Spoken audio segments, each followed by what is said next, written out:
সহিহ বুখারী শরীফের এমন একটা হাদিসের কথা বলবো যেটা ইস্তিগফার জগতের সরদার। হাদিসের পরিবেশে যাকে সাইয়্যিদুল ইস্তিগফার বলা হয়েছে। আসসালামু আলাইকুম ওয়া রাহমাতুল্লাহি ওয়া বারাকাতুহু। আলহামদুলিল্লাহি রাব্বিল আলামিন ওয়াসসালাতু ওয়াসসালামু আলা রাসূলিহিল কারীম ওয়া আলা আলিহি ওয়া আসহাবিহি আজমাইন।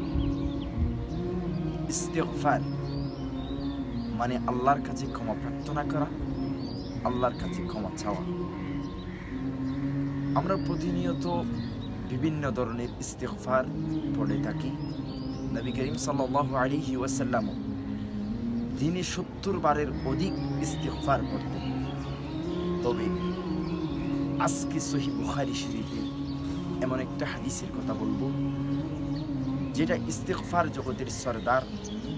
হাদিসের পরিবেশে যাকে সাইয়্যিদুল ইস্তিগফার বলা হয়েছে। সহিহ বুখারীর বর্ণনা কিতাবুদ দাওয়াতের মধ্যে এসেছে। হযরত শাদ্দাদ বিন আউস রাদিয়াল্লাহু তাআলা থেকে বর্ণিত, নবী করিম সাল্লাল্লাহু আলাইহি ওয়াসাল্লাম থেকে বর্ণিত, তিনি বলেন, সাইয়্যিদুল ইস্তিগফারি আন তাকুলা, সাইয়্যিদুল ইস্তিগফার হলো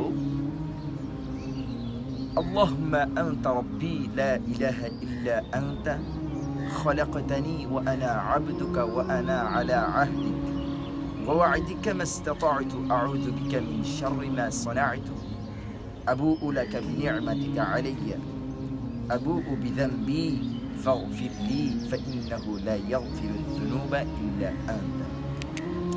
হাদিসের পরের অংশে বলেন, এই সাইয়্যিদুল ইস্তিগফারটা যদি কেউ সকালবেলা তথা ফজরের নামাজ পড়ে মনে দৃঢ়ভাবে যদি এই সাইয়্যিদুল ইস্তিগফার বলে, সন্ধ্যা হওয়ার আগে যদি সে ব্যক্তি মারা যায়, আল্লাহর রাসূল বলেন, মিন আহলিল জান্নাহ, সে জান্নাতীদের অন্তর্ভুক্ত হবে।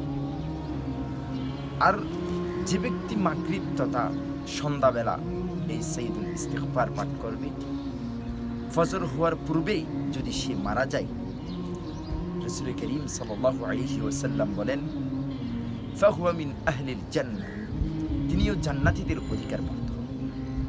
এজন্য আসুন সকালবেলা তথা ফজরের নামাজ পড়ে, সন্ধ্যাবেলা তথা মাগরিবের নামাজ পড়ে, এই সাইয়্যিদুল ইস্তিগফার পড়ে সকলে জান্নাতীদের শামিল হওয়ার চেষ্টা করি। ক্ষুদ্র ক্ষুদ্র প্রচেষ্টাগুলো বৃহৎ আকারে এক সময় রূপ দেবে। হাযা মা ইনদি ওয়াল ইলমু ইনদাল্লাহ। আসসালামু আলাইকুম ওয়া রাহমাতুল্লাহ।